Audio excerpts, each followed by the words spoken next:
Everybody, welcome back to my channel. Thank you so much for clicking on.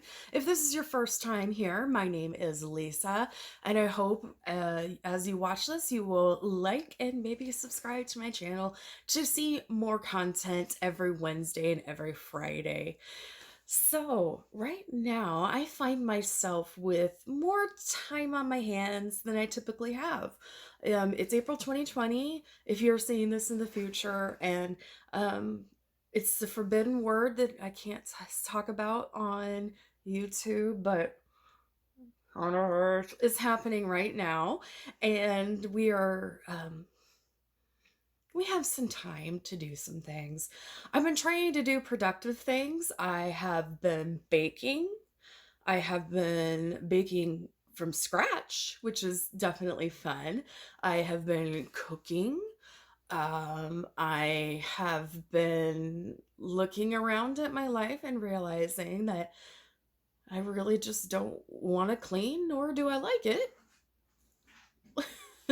I also am spending a lovely amount of time with my dogs and my cat, who I think have set up a coup against me. And you might hear or see them during this video.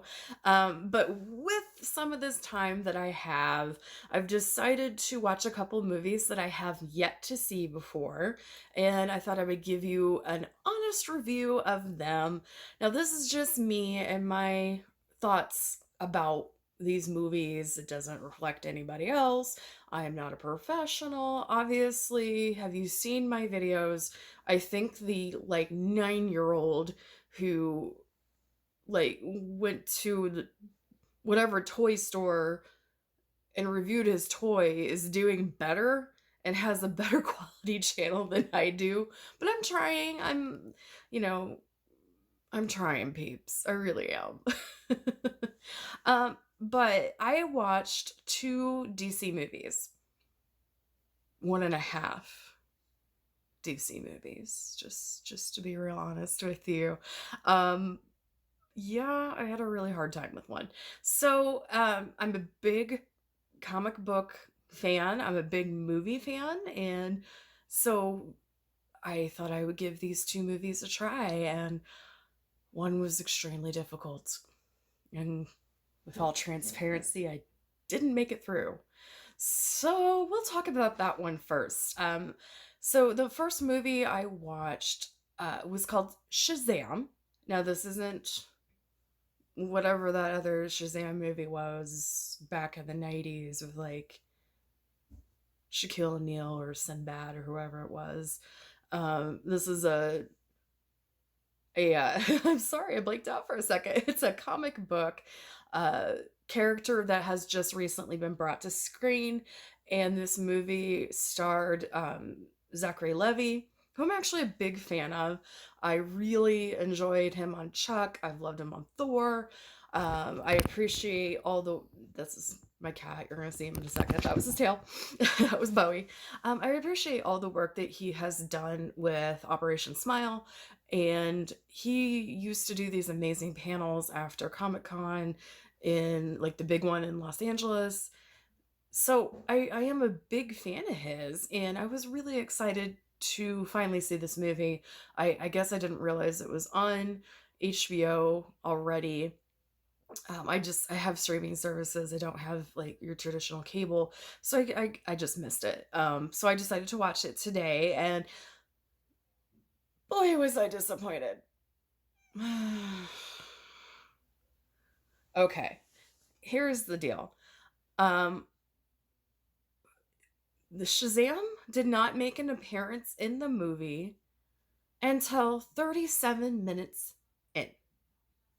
37 minutes for the character who is the main focus of the movie was not in the movie for 37 minutes. What? So let me explain my frustration. I have no problem with introducing a character through the medium of film. You have to go into this with thinking that nobody has any backstory or much background. So you have to build the world and introduce the characters. I have no problem with that. I didn't know about Shazam, so I was going into this movie blind, and I was happy to see what could be created out of this character. And oh boy. So I don't mind the backstory of the villain. I don't mind the backstory of Shazam, nor the other worldly things.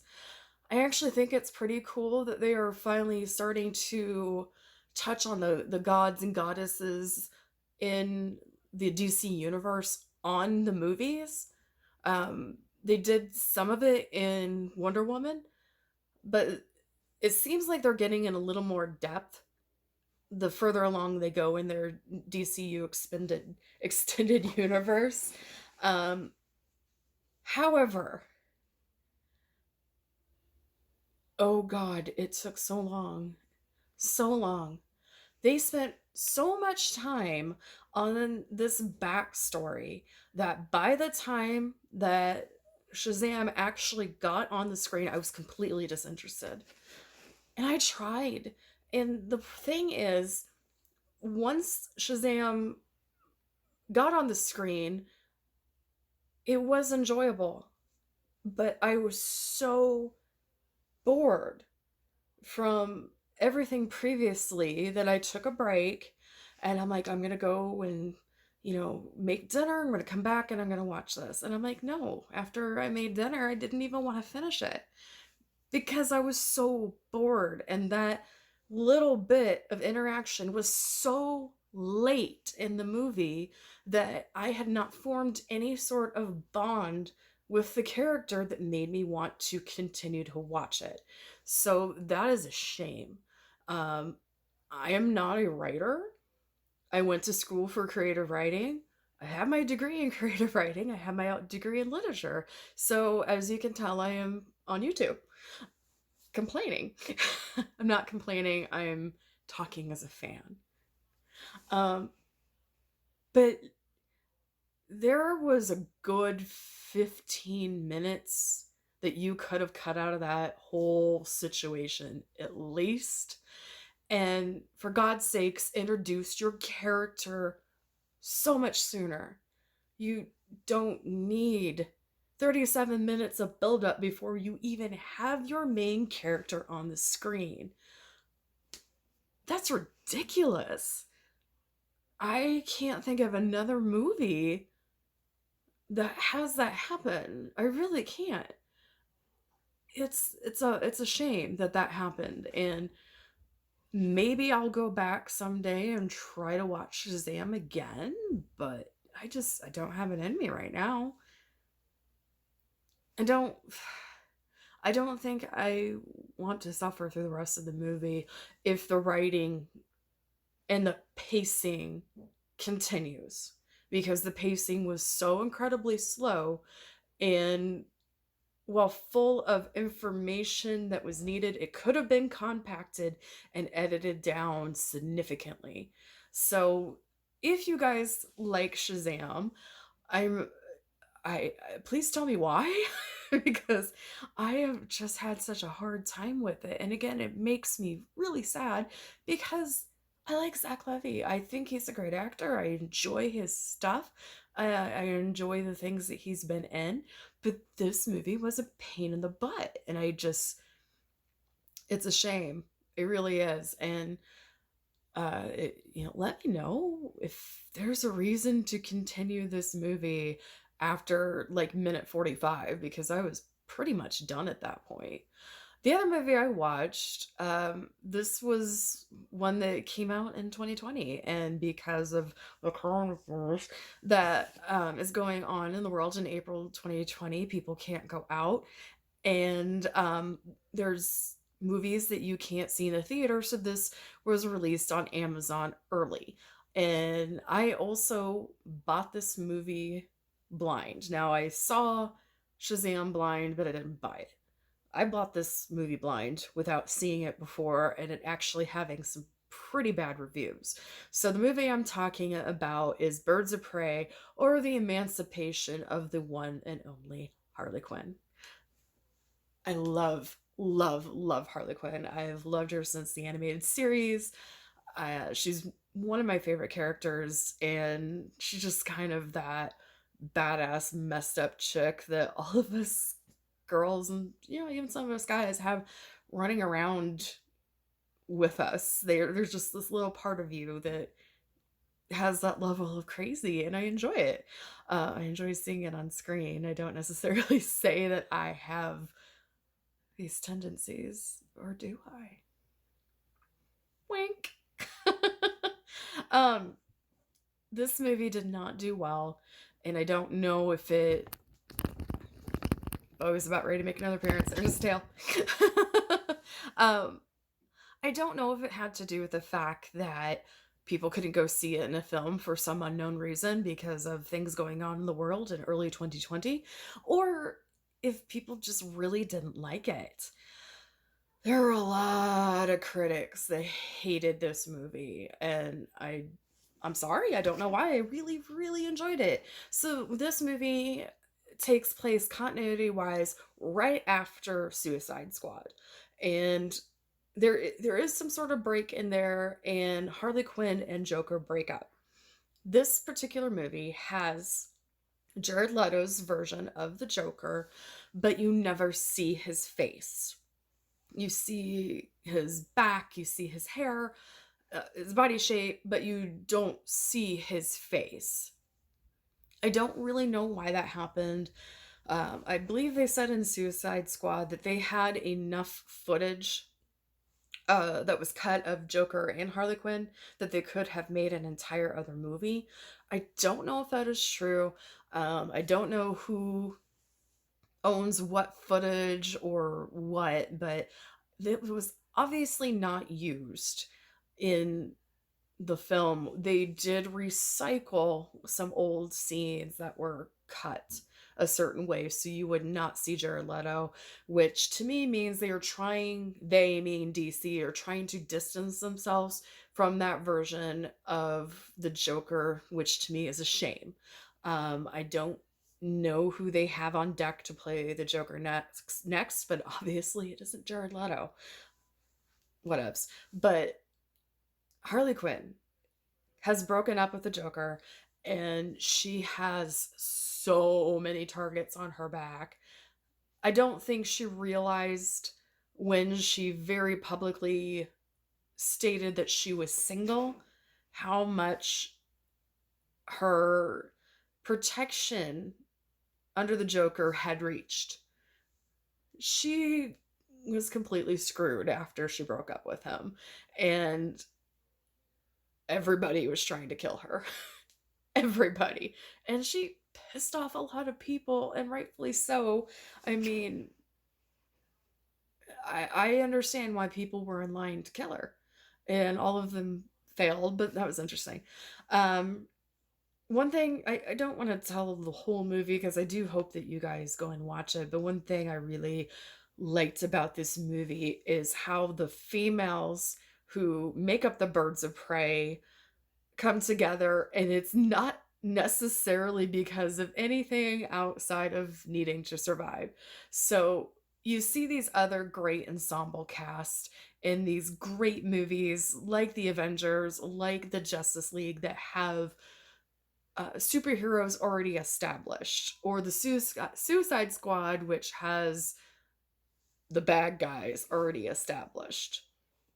Here you have a bunch of very strong, great female characters that, due to circumstances beyond their control, they all find themselves in the same place at the same time.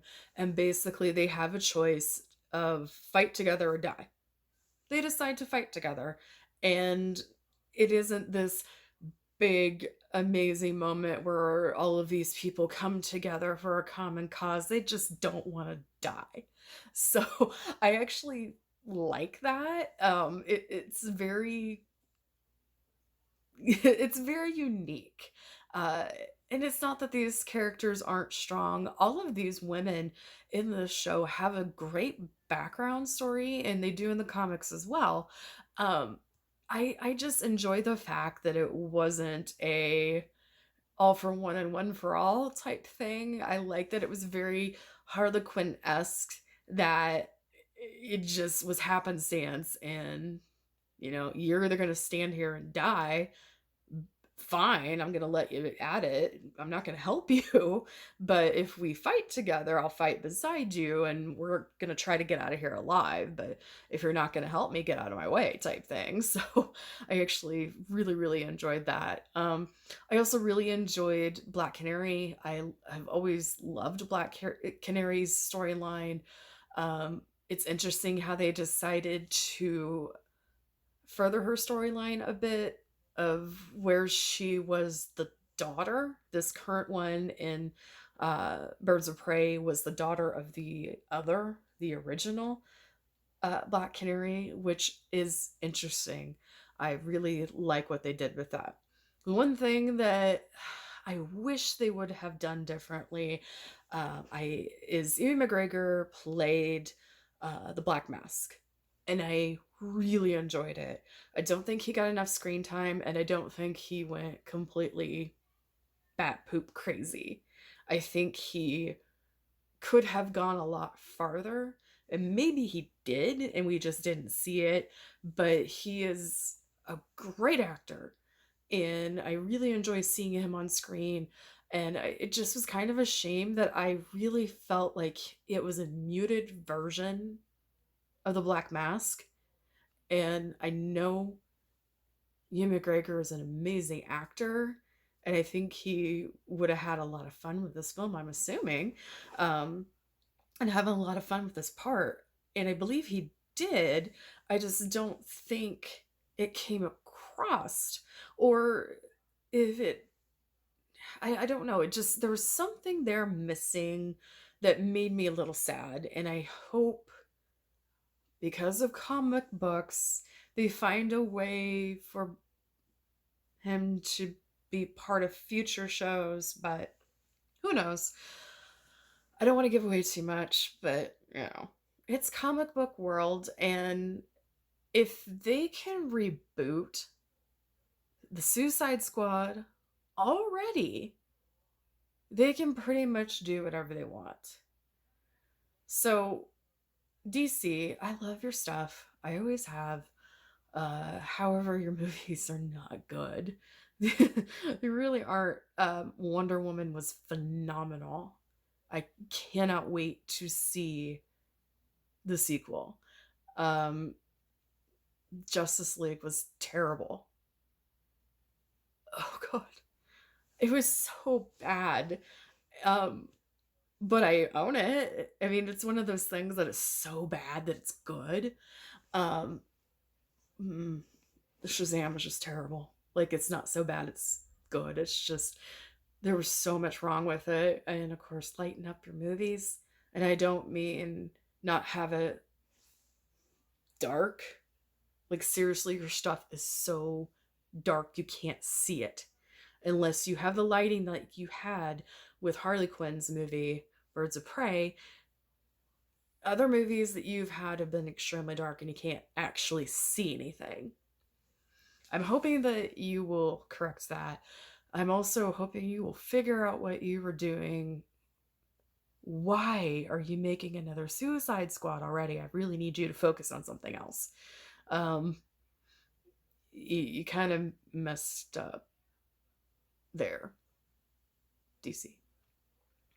Says a girl sitting in Indiana watching movies during a coronavirus phase that is happening in 2020. Um, but I am a fan. That's the thing. I'm a fan. I like Batman. I love Batman. I grew up with Batman. I love, I like, I like Superman. I don't love Superman. I hated Man of Steel. I really hated Batman versus Superman for so many reasons. So many reasons. Barbara. But I think you have some really good opportunities with your female characters. You were doing a wonderful job with your female characters. You're doing a wonderful job with Wonder Woman. You're doing a wonderful job with Harley Quinn. I I am excited to see what you do with these characters. Please don't mess up Wonder Woman. Please. Please don't mess it up. I love her. But you're doing a great job with your female characters, and maybe you need to put everything behind them. Give Batman and Suicide Squad a rest for a little while. And Superman. You have a whole catalog. Leave Green Lantern alone. You have a whole amazing catalog that you can start drawing from now. You've established yourself. So now it's time to branch off and do something a little different in your repertoire. For the love of God, please don't mess up Wonder Woman. Please. Please. Anywho, well, that is my fan review of what I saw Shazam and the Birds of Prey, also known as the emancipation of the one and only Harley Quinn. Okay, well, I hope you guys are having a good day. Stay safe wherever you are. Remember, every single day is a gift. Use the time that you have wisely. Don't forget to like, share, and subscribe. It really does help. I really, really appreciate it. And you guys have a wonderful day. I will talk to you later. Bye.